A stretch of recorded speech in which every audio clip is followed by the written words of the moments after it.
चलिए जानते हैं मध्य प्रदेश की 25 बड़ी खबरों को सिर्फ 10 मिनट में। लेकिन उससे पहले वीडियो को लाइक और चैनल को सब्सक्राइब जरूर करें। मेहर रेस्टोरेंट में फ्राइड राइस में मिला कीड़ा। मेहर के स्टेशन रोड स्थित बीकानेर एक्सप्रेस रेस्टोरेंट में गुरुवार रात करीब 10:30 पर उस समय हंगामा खड़ा हो गया जब एक ग्राहक के फ्राइड राइस में कीड़ा निकल आया। मेहर निवासी शैलेश तिवारी अपने 3 दोस्तों के साथ खाना खाने पहुंचे थे। खाना शुरू करते ही उन्हें उसमें कीड़ा दिखाई दिया, जिससे वे भड़क गए और तुरंत रेस्टोरेंट स्टाफ को इसकी सूचना दी। घटना के बाद अन्य ग्राहक भी नाराज हो गए और साफ सफाई व खाने की गुणवत्ता पर सवाल उठाने लगे। स्थिति बिगड़ती देख स्टाफ ने अपनी गलती स्वीकार कर माफी मांगी, तब जाकर मामला शांत हुआ। दतिया अस्पताल के बाहर पारिवारिक विवाद में मारपीट। दतिया जिला अस्पताल के ट्रॉमा गेट के सामने गुरुवार शाम पारिवारिक विवाद के चलते एक ही परिवार के 2 पक्षों में जमकर गाली गलौज और मारपीट हो गई। जानकारी के अनुसार जालौन निवासी मुनाजिर अपनी बहन शालू के साथ ससुराल पक्ष द्वारा की जा रही मारपीट की शिकायत लेकर दतिया आया था। पुलिस दोनों पक्षों को मेडिकल परीक्षण के लिए अस्पताल लाई थी। तभी कहासुनी बढ़ गई और मामला मारपीट में बदल गया। यह पूरी घटना अस्पताल परिसर के बाहर लगे सीसीटीवी कैमरे में कैद हो गई। पुलिस ने दोनों पक्षों की शिकायत पर क्रॉस केस दर्ज कर जांच शुरू कर दी है। मेहर मेडिकल बोर्ड में घंटों इंतजार के बाद पहुंचे डॉक्टर। मेहर सिविल अस्पताल में गुरुवार को आयोजित मेडिकल बोर्ड में गंभीर लापरवाही सामने आई, जहां डॉक्टरों के देरी से पहुंचने के कारण मरीजों को भारी परेशानी का सामना करना पड़ा। बोर्ड सुबह 10 बजे शुरू होना था, लेकिन दोपहर 1 बजे तक एक भी डॉक्टर मौके पर नहीं पहुंचा। दूर दराज से आए दिव्यांग मरीजों को घंटों इंतजार करना पड़ा। इस अव्यवस्था का वीडियो भी सामने आया है, जिसमें मरीजों की परेशानी साफ देखी जा सकती है। आदेश के बावजूद संबंधित डॉक्टर समय पर नहीं पहुंचे, जिससे स्वास्थ्य व्यवस्था पर सवाल उठे और जिम्मेदारों के खिलाफ कार्रवाई की मांग उठ रही है। पोरसा में सब्जी दुकानों में लगी आग। मुरैना जिले के पोरसा की थोक सब्जी मंडी में गुरुवार रात अचानक आग लगने से अफरा तफरी मच गई। आग में 2 दुकानों का पूरा स्टॉक जलकर राख हो गया, जिसमें आलू, प्याज, लहसुन और मूंगफली सहित लाखों रुपए का सामान नष्ट हो गया। प्लास्टिक की क्रेट्स के कारण आग तेजी से फैल गई और आसपास की दुकानों तक पहुंचने लगी। सूचना मिलते ही दमकल की टीम मौके पर पहुंची और कड़ी मशक्कत के बाद आग पर काबू पाया, जिससे बड़ा हादसा टल गया। पुलिस और राजस्व विभाग आग लगने के कारणों की जांच कर रहे हैं।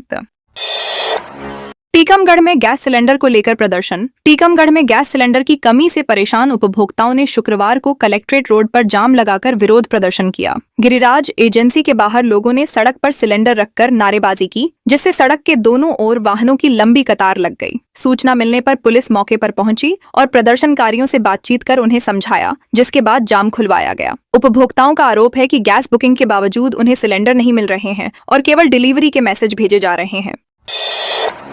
होम डिलीवरी बंद होने से उनकी परेशानी और बढ़ती जा रही है। चैत्र रामनवमी पर अष्टभुजा धाम में श्रद्धालुओं की कतारें। नई गढ़ी स्थित विंध्य के प्रसिद्ध अष्टभुजा धाम में चैत्र रामनवमी के अवसर पर श्रद्धालुओं का भारी जनसैलाब उमड़ पड़ा। सुबह 4 बजे से ही हजारों भक्त माता के दर्शन के लिए मंदिर पहुंचने लगे, जिससे पूरे परिसर में लंबी कतारें लग गईं। दूर दराज के गांवों के साथ साथ अन्य जिलों और राज्यों से भी बड़ी संख्या में श्रद्धालु यहां पहुंचे। मंदिर परिसर में पूरे दिन भक्ति और आस्था का माहौल बना रहा। प्रशासन द्वारा भीड़ को नियंत्रित करने के लिए विशेष इंतजाम किए गए हैं, ताकि श्रद्धालुओं को किसी प्रकार की असुविधा का सामना न करना पड़े। रायसेन में पेट्रोल डीजल की पैनिक खरीदी। ईरान इजरायल अमेरिका युद्ध की अफवाहों के बीच रायसेन जिले में पेट्रोल डीजल की पैनिक खरीदी तेज हो गई है। बीते 2 दिनों में ईंधन की खपत दोगुनी हो गई है, जिससे पेट्रोल पंपों पर दबाव बढ़ा गया है। किसान फसल कटाई के लिए बड़े ड्रम लेकर पंपों पर पहुंच रहे हैं और अधिक मात्रा में ईंधन ले रहे हैं। स्थिति को नियंत्रित करने के लिए तेल कंपनियों ने प्रति ग्राहक पेट्रोल और डीजल की अधिकतम सीमा तय कर दी है। हालांकि स्टॉक पर्याप्त बताया जा रहा है, लेकिन अचानक बढ़ी मांग के कारण कुछ पंपों पर सप्लाई प्रभावित हो रही है।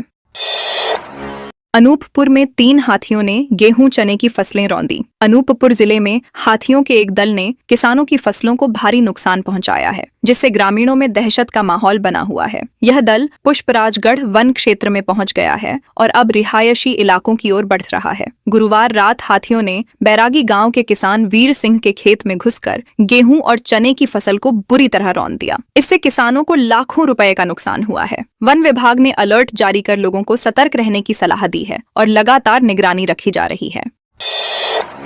झाड़ फूंक के बहाने नशीली गोली खिलाकर खींची अश्लील फोटो। रीवा जिले के जवा थाना क्षेत्र में झाड़ फूंक के बहाने महिला को नशीली गोली खिलाकर उसकी अश्लील तस्वीरें लेने का गंभीर मामला सामने आया है। आरोपी अनीस मोहम्मद ने महिला पर धर्म परिवर्तन का दबाव बनाया और मना करने पर तस्वीरों को सोशल मीडिया पर वायरल कर दिया। पीड़िता की शिकायत पर पुलिस ने त्वरित कार्रवाई करते हुए आरोपी को गिरफ्तार कर लिया और न्यायालय में पेश किया, जहां से उसे जेल भेज दिया गया। महिला ने बताया कि आरोपी वर्ष 2022 में झाड़ फूंक के बहाने उसके घर आया था और धीरे धीरे विश्वास जीतकर यह घटना की। दतिया में नरवाई जलाने पर बकाया जुर्माना वसूली शुरू। दतिया जिले में नरवाई जलाने के मामलों में पिछले साल लगाए गए जुर्माने की वसूली को लेकर प्रशासन एक बार फिर सक्रिय हो गया है। करीब 25 किसानों पर कुल 1.55 लाख रुपए का जुर्माना लगाया गया था, लेकिन सीजन खत्म होने के बाद इसकी वसूली नहीं हो पाई थी। अब एसडीएम संतोष तिवारी ने किसानों की सूची जारी कर तहसीलदार और नायब तहसीलदारों को नोटिस भेजते हुए वसूली के निर्देश दिए हैं। सूची में कई किसानों पर 2,500 से 15,000 रुपए तक का जुर्माना बकाया है, जिसे जल्द जमा कराने को कहा गया है। सीहोर की सील पनीर फैक्ट्री चलती मिली। सीहोर की चर्चित पनीर फैक्ट्री, जिसे मनी लॉन्ड्रिंग और मिलावटखोरी के आरोप में सील किया गया था, अब भी गुपचुप तरीके से संचालित होती मिली है। ईडी द्वारा फैक्ट्री मालिक किशन मोदी की गिरफ्तारी के बाद भी यहां उत्पादन जारी है। फैक्ट्री के मुख्य गेट पर ताला लगा रहता है, लेकिन पीछे के रास्तों से मजदूर, वाहन और कच्चा माल अंदर बाहर होता देखा गया। जांच में सामने आया कि प्रशासन से बचने के लिए फैक्ट्री का नाम बदलकर नया बोर्ड लगा दिया गया है। अंदर पनीर, दूध और घी की पैकिंग का काम लगातार जारी है। खंडवा सिटी कोतवाली में टावर पर चढ़ा शख्स। खंडवा सिटी कोतवाली परिसर में शुक्रवार तड़के एक युवक पुलिस कंट्रोल रूम के टावर पर चढ़ गया, जिससे हड़कंप मच गया। सूरजकुंड निवासी दादू नामक युवक पारिवारिक विवाद के चलते यह कदम उठाया। सुबह करीब 7 बजे पुलिस अधिकारियों की नजर उस पर पड़ी, जिसके बाद सीएसपी अभिनव बारंगे ने मौके पर पहुंचकर समझाइश दी और उसे सुरक्षित नीचे उतारा। युवक ने खुद को धारदार वस्तु से घायल भी कर लिया था, जिसे अस्पताल में भर्ती कराया गया। जांच में सामने आया कि वह पारिवारिक विवाद और पैसों के लालच के कारण मानसिक दबाव में था। जबलपुर मेडिकल कॉलेज में short circuit. Jabalpur medical college के बच्चा वार्ड के बाहर गुरुवार रात शॉर्ट सर्किट के कारण अचानक धुआं उठने लगा, जिससे वार्ड में अफरा तफरी मच गई। परिजन घबराकर अपने बच्चों को बाहर निकालने लगे और कुछ देर के लिए स्थिति तनावपूर्ण हो गई। सूचना मिलते ही पुलिस मौके पर पहुंची और हालात को नियंत्रित किया। इस दौरान एक नवजात की मौत की खबर से परिजनों में आक्रोश फैल गया। हालांकि अस्पताल प्रबंधन ने स्पष्ट किया कि मौत पहले हुई थी। परिजनों ने मौके पर डॉक्टर और स्टाफ की अनुपस्थिति का आरोप भी लगाया है। दस्तावेज नहीं मिलने पर होटल से 3 सिलेंडर जब्त। कटनी जिले में अवैध गैस सिलेंडरों के उपयोग के खिलाफ चलाए गए जांच अभियान में प्रशासन ने एक होटल से 3 व्यावसायिक एलपीजी सिलेंडर जब्त किए हैं। तहसीलदार संतोष कुमार श्रीवास्तव और आपूर्ति अधिकारी यज्ञदत्त त्रिपाठी के नेतृत्व में टीम ने कमानिया गेट क्षेत्र के होटलों का निरीक्षण किया। होटल गीतांजलि में 5 सिलेंडर उपयोग में पाए गए, लेकिन प्रबंधक केवल 2 के वैध दस्तावेज ही दिखा सका। शेष 3 सिलेंडरों के संबंध में संतोषजनक जवाब नहीं मिलने पर उन्हें जब्त कर लिया गया और आगे की कार्रवाई शुरू की गई है।